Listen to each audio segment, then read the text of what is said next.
Hola amigos, bienvenidos en este nuevo video. Vous demandez c'est quoi ce verbe poner que l'on utilise tout le temps en espagnol? Eh bien j'ai la réponse pour vous et c'est juste après cela.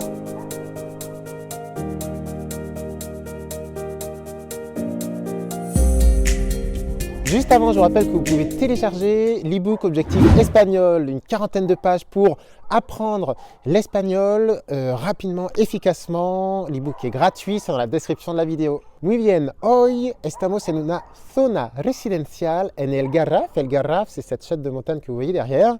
Et on est dans un quartier résidentiel. Entonces, vais a escuchar, vais a oír perros, obras, los vecinos. Estamos en un barrio residencial. En un barrio residencial de una ciudad que se llama Gava. Et on va parler de ce verbe poner.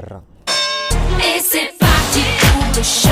Avant de commencer, poner, ça veut dire mettre, poser. C'est un verbe un peu compliqué parce qu'il est irrégulier pratiquement à tous les temps. Au présent, pongo, pones, pone, ponemos, poneis, ponen. Passé composé irrégulier et puesto. Le futur est aussi irrégulier. Pondré, pondras, pondra, pondremos, pondréis, pondran. Et le passé simple est également irrégulier. Poussé, poussiste, puso, pusimos, pusisteis, pusieron. Alors aujourd'hui, on va voir des expressions avec le verbe poner. Mais avant, eh bien, on va se demander que signifie ce verbe poner. Et c'est parti, le stade est chaud. Donc poner signifia mettre. Et comme en français, mettre déjà, ça veut dire plusieurs choses. Poser quelque chose, placer, poser quelque chose. Ponerse, se mettre aussi, se mettre quelque chose. Et puis, vous avez ponerse à, se mettre à faire quelque chose. Comme en français. C'est donc un verbe qui, en fait, comme en français, est irrégulier et s'emploie un peu à toutes les sauces. Et on va découvrir des expressions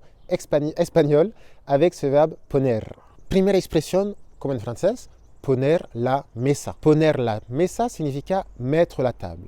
Autre expression, ponerse las pilas. Ponerse las pilas significa se dépêcher. C'est plutôt de l'argot, hein? Vamos, ponte las pilas. C'est-à-dire branche les piles, non? Mille turbo. Autre expression, poner los cuernos a alguien. Los cuernos, les cornes. Poner los cuernos a alguien, c'est mettre des cornes à quelqu'un. Donc c'est rendre quelqu'un cocu. Il me prend que je suis cocu. C'est un peu comme en français. No está bien, eh? Poner los cuernos a alguien. Otra expresión en español con poner, poner verde a alguien. Poner verde, c'est-à-dire littéralement mettre vert à quelqu'un.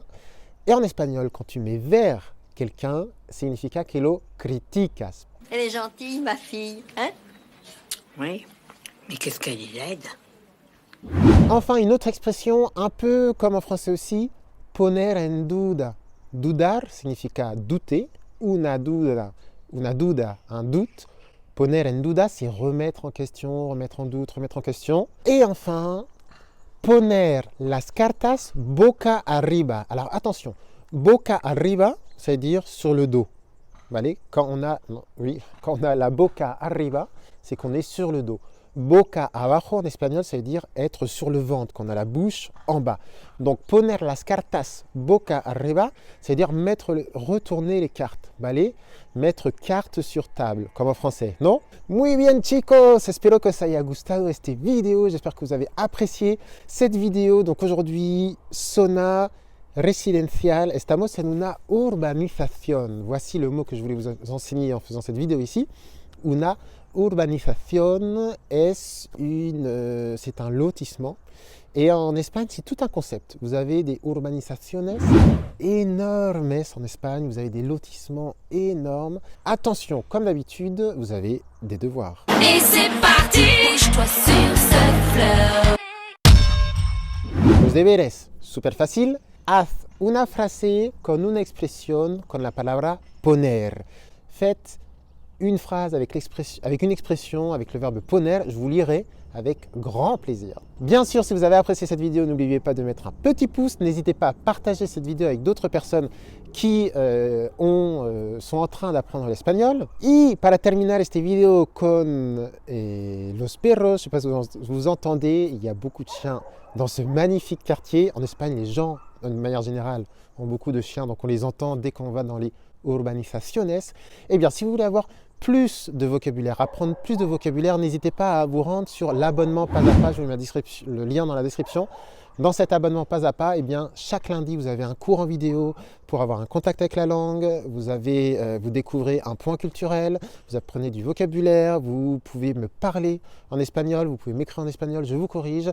L'abonnement pas à pas, c'est le moyen de garder le contact avec l'espagnol, avec la culture espagnole et d'Amérique latine et de progresser parce que pour progresser, vous devez avoir un contact, vous devez pratiquer régulièrement. Donc n'hésitez pas à vous renseigner sur l'abonnement. Muy bien guapos, que os vaya todo muy bien et estamos en contacto et on se retrouve très bientôt pour un prochain cours sur la chaîne YouTube d'Espagnol Pas a Pas.